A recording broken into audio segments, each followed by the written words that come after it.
Assalamualaikum warahmatullahi wabarakatuh. Saya Nur Ainun dengan NPM 2570150027, Prodi S2 Pendidikan Bahasa Indonesia, Universitas Muslim Nusantara Al-Wasliyah.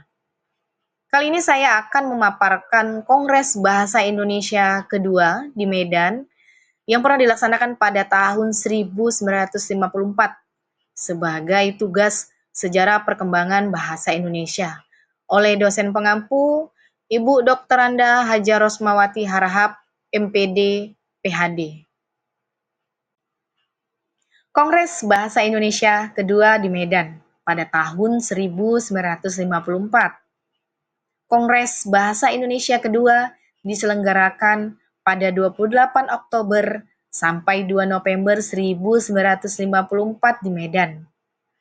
Kongres ini merupakan kelanjutan dari Kongres Bahasa Indonesia pertama pada tahun 1938 dan menjadi tonggak penting dalam sejarah bahasa Indonesia.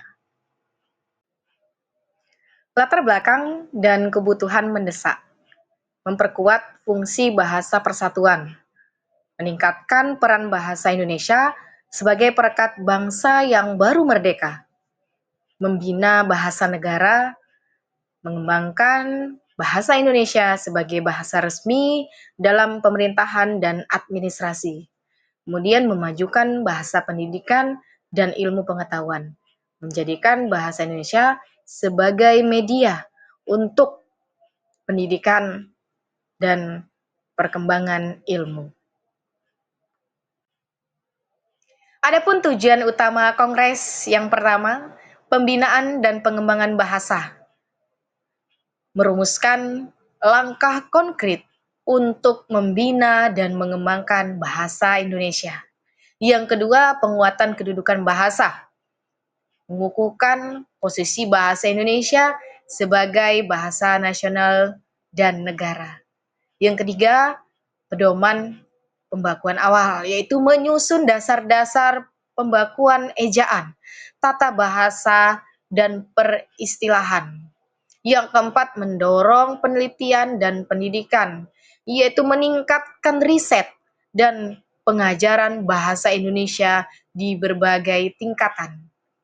Terakhir, memperkuat posisi publik, meningkatkan peran bahasa Indonesia dalam administrasi, sastra, dan kehidupan masyarakat.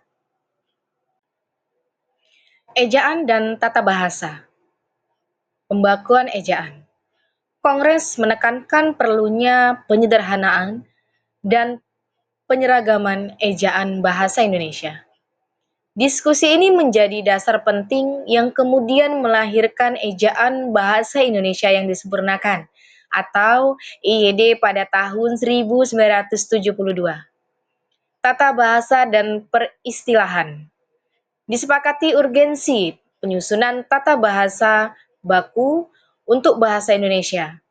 Selain itu, pengembangan istilah ilmiah harus dilakukan secara terkoordinasi agar tercipta keseragaman dan kemudahan dalam komunikasi ilmiah. Bahasa dalam pendidikan dan fungsinya ada dua. Yang pertama, bahasa pengantar utama. Bahasa Indonesia ditetapkan sebagai bahasa pengantar utama di semua jenjang pendidikan. Peningkatan mutu pengajaran bahasa Indonesia di sekolah menjadi prioritas. Yang kedua, alat pemersatu bangsa. Bahasa Indonesia dipertegas sebagai alat pemersatu bangsa. Bahasa daerah diakui perannya, namun tidak boleh menghambat perkembangan bahasa nasional. Sastra Indonesia dan kelembagaan bahasa. Sastra Indonesia. Kongres menyoroti perkembangan sastra modern dan pentingnya apresiasi sastra bagi generasi muda. Ini bertujuan untuk menumbuhkan kecintaan terhadap karya sastra nasional. Kelembagaan bahasa. Diajukan pembentukan lembaga khusus untuk mengurus pembinaan bahasa. Gagasan ini melahirkan Lembaga Bahasa dan Kesusastraan pada tahun 1959 yang kemudian berkembang menjadi Pusat Bahasa dan saat ini Badan Bahasa. Ada 6 hasil dan rekomendasi penting. Yang pertama, pengembangan bahasa modern dan ilmiah. Yang kedua, prioritas penyusunan kamus dan pedoman. Yang ketiga, pembinaan istilah sistematis. Yang keempat, penguatan pembelajaran di sekolah. Yang kelima, peningkatan penelitian bahasa dan sastra. Yang keenam, alat komunikasi resmi pemerintah. Adapun dampak jangka panjang Kongres, yaitu tonggak pembinaan pasca kemerdekaan, merintis pembakuan ejaan dan tata bahasa, menghasilkan kebijakan kebahasaan, memperkuat fungsi bahasa negara dan ilmu, serta menggerakkan pendirian lembaga.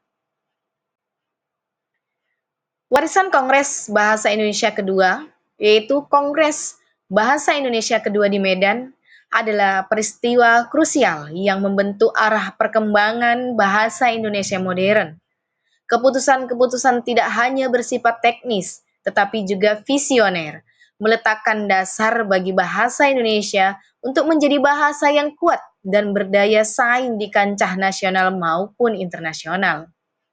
Warisan Kongres ini terus terasa hingga kini, dengan bahasa Indonesia yang semakin berkembang dan menjadi kebangsaan bangsa. Bahasa Indonesia sebagai jembatan persatuan dan kemajuan. Dari Medan, semangat untuk memajukan bahasa Indonesia terus berkobar. Bahasa Indonesia bukan hanya alat komunikasi, tetapi juga jembatan yang menghubungkan keberagaman, mendorong pendidikan, dan memajukan ilmu pengetahuan bagi seluruh masyarakat Indonesia.